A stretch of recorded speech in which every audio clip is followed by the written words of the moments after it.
What you've seen going on in Washington is so disgusting. It's not in the interest of you as the American people. So I'm going to do it my way. And I've answered this question on so many occasions when I've talked about them, guys.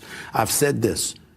You could have politicians saying, I disagree with this person, I disagree with that person, etc. Trump will call them every name under the sun. He will mock them. He will insult them. He will be as annoying and as disgusting as you will allow him to be. And the voters will say, ha!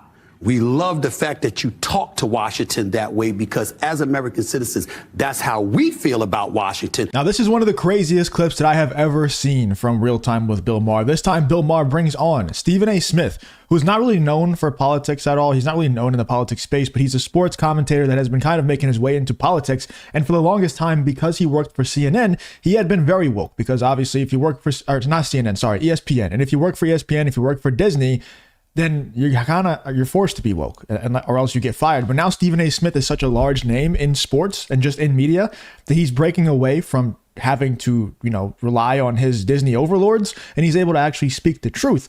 And he goes on Real Time with Bill Maher and absolutely stuns Bill Maher's entire audience and leaves them silent by destroying the other panel members who were spewing out this woke nonsense. Let's get into this clip here where Stephen A. Smith and Bill Maher team up to silence the panel members and also Bill Maher's own audience. Let's check this out. On YouTube, Stephen A. Smith is here. And he's a Democratic congressman from California, Silicon Valley, and a member of the House Oversight and House Armed Service Committees. Khanna is back with us. Okay. So week one of the Trump administration, look, I said from the beginning, I'm not going to pre-hate anything this time, but now he's been in office for a week. I'm going to hate something. No, really. I mean, I hated pardoning people who attacked cops. Even if you took the politics out of it, even if they were at the Capitol that day because they were a polka band, I don't care. Even the cops didn't like that. I also don't like the same thing I didn't like from the first time. Trump has no understanding of how this country works, or he does not care to learn. In his view, I'm the leader, so I can do anything.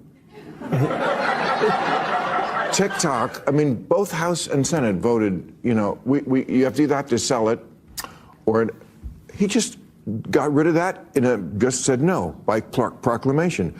Birthright citizenship. It's another one. Now, I didn't even think birthright citizenship is a good idea to begin with. It seems kind of crazy to have that but it's in the Constitution. Right. So it seems like people are talking about this imperial presidency we have, where a president can just do anything. I mean, no, okay, here's the thing. Donald Trump does speak like that. He does speak as if he can just do anything. Guess what? So does every single other president and presidential candidate ever. Did you ever hear Kamala Harris? Or Kamala Harris is really a bad example because she didn't even say that she was going to do anything. She never even claimed that she wanted to actually get anything done. She just said, I'm not Donald Trump, vote for me. Here's Meg Thee Stallion twerking, please vote for me. But if you look at other Republican candidates, if you look at Joe Biden and people who are running against Donald Trump, Hillary Clinton, they also say the same thing.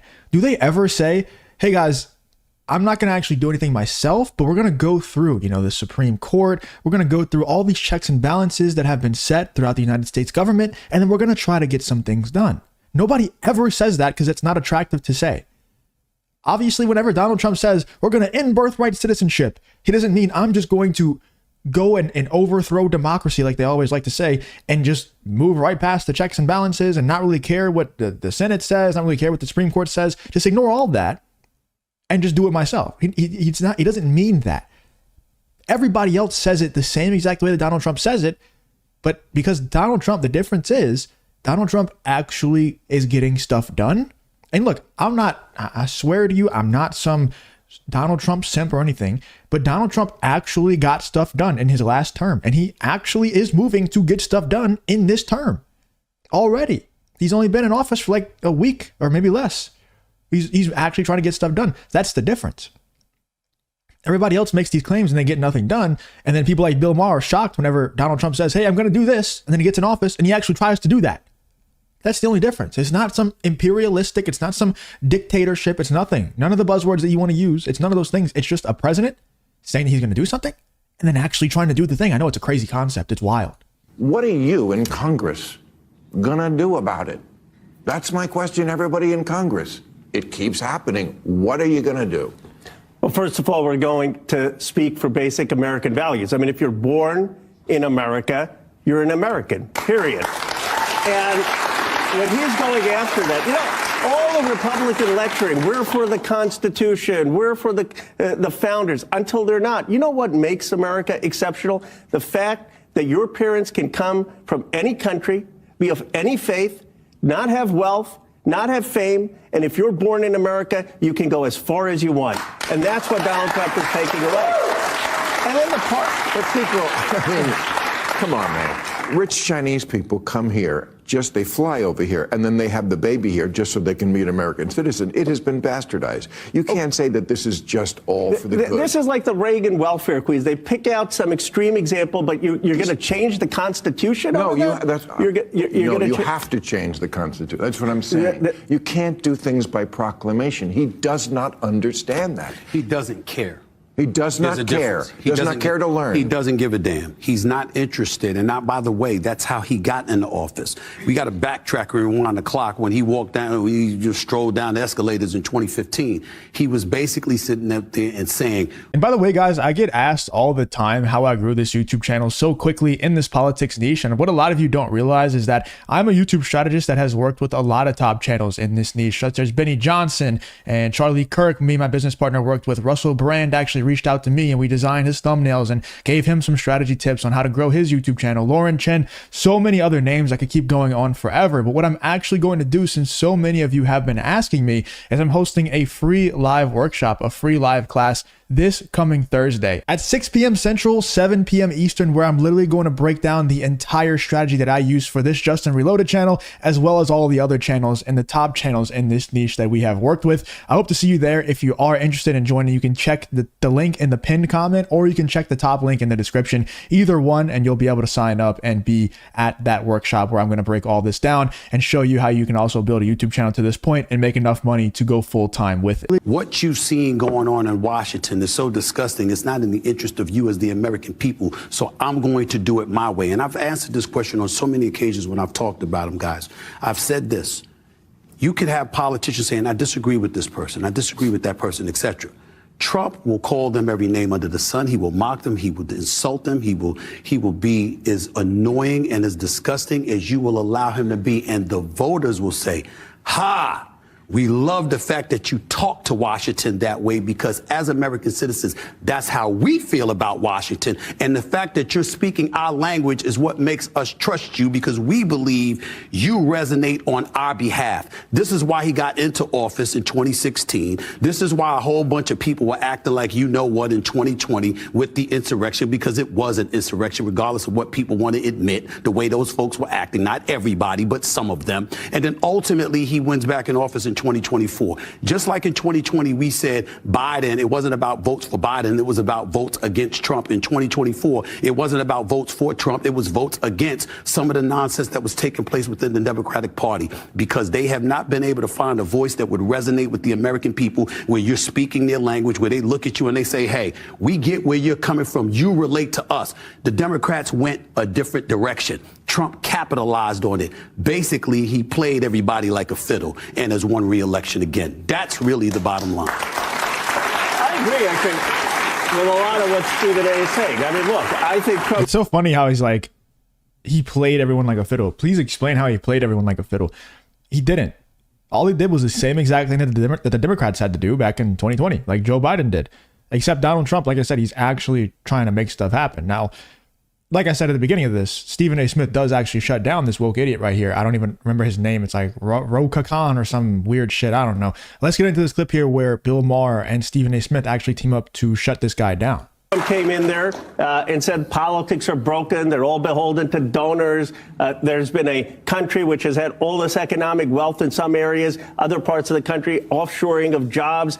Your communities haven't been helped. I'm going to come and fix it. And there's a history in this country. We love James Dean. We love Miles Barber. We love people who question rules. But what is he doing about it? Like, how is freezing cancer research, freezing diabetes research, and freezing Alzheimer's research doing anything to help people's lives? Now they're saying, oh, he's cool. Well, I mean, talk about cherry picking.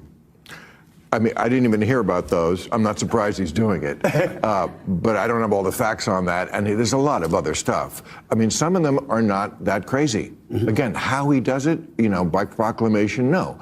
But to your point, this country never reacts. It only overreacts. And some of this is brought on by the left. Yeah, you're right. You brought it on yourself. I mean, penises in the locker room, penises in women's prisons. Of course he's going to go the complete opposite direction now. And now there's only two sexes. Whereas obviously there's a middle ground. No, there's not really a middle ground. It's pretty straightforward, I really don't understand where the confusion's at. It's like he's on the right track and then he just goes off. And it's like there's obviously a middle ground. There's really not a middle ground at all. But I would like for you to explain what the middle ground is. But as you can see, Stephen A. Smith, even these people who I said used to be extremely woke are now saying that they're being forced to admit that, yeah, Donald Trump resonated with people because he sounds like a normal person, because he actually seems like he's fighting for the people of America. Whether he actually is or not, well, I guess we'll see in the next 4 years. But he at least sounds like it, versus Joe Biden just is an empty vessel of a human, very obviously being puppeteered by someone. And then there's, Kamala Harris she didn't even say that she was going to do anything. She's very obviously just an agent of the establishment. And then there's Donald Trump, who's trying to go against everyone, at least in the public eye. Now, who knows what's happening behind the scenes? Who knows what he's actually going to do when he's in office? Like I said, we're going to have to wait and see. But even these woke people like Bill Maher and Stephen A. Smith are being forced to admit that Donald Trump resonated with people. You don't win the popular vote for the first time in a long time for a Republican by accident, by not resonating with a ton of people. I just hope it doesn't continue to flip-flop over and over again, because I can kind of see that pattern starting where, I've said this before, but most Americans' lives are pretty miserable. Most American, like the average American life is not great. You go and work a job that you hate. You're coming home to a wife that you hate. Like that's really the majority of Americans. It really sucks. And they always look for somewhere to place the blame that's not themselves. They never look inward, never say, maybe I should change my life. They're always like, oh, let's just blame the person in the White House. It's the easy way out. So they're always just going to be blaming the White House for their shitty life that they actually created for themselves. So I think that it's going to just continue to flip-flop over and over again, where we're like, oh, my life sucks, so it's Joe Biden's fault. Or my life sucks now, so it's Donald Trump's fault. I'm going to vote the other way. It's like, no, it's kind of your fault. But I wish we would just vote based on, policy and who's actually going to fight for the people of America and actually use our tax dollars. If they're going to steal tax dollars out of our pockets, we should at least vote for the person that's not going to send it overseas and maybe use it to actually improve our lives a little bit. But that's for another time. Anyway, let me know in the comments what you guys think about Bill Maher and Stephen A. Smith teaming up on this woke idiot and really stunning the audience. You could hear the applause whenever Stephen A. Smith said that Donald Trump resonated with people. It's shocking to see that. It's crazy. It's crazy how much the tide is turning. Let me know in the comments though what you guys think about Bill Maher and Stephen A. Smith versus this woke idiot here, live on Real Time with Bill Maher.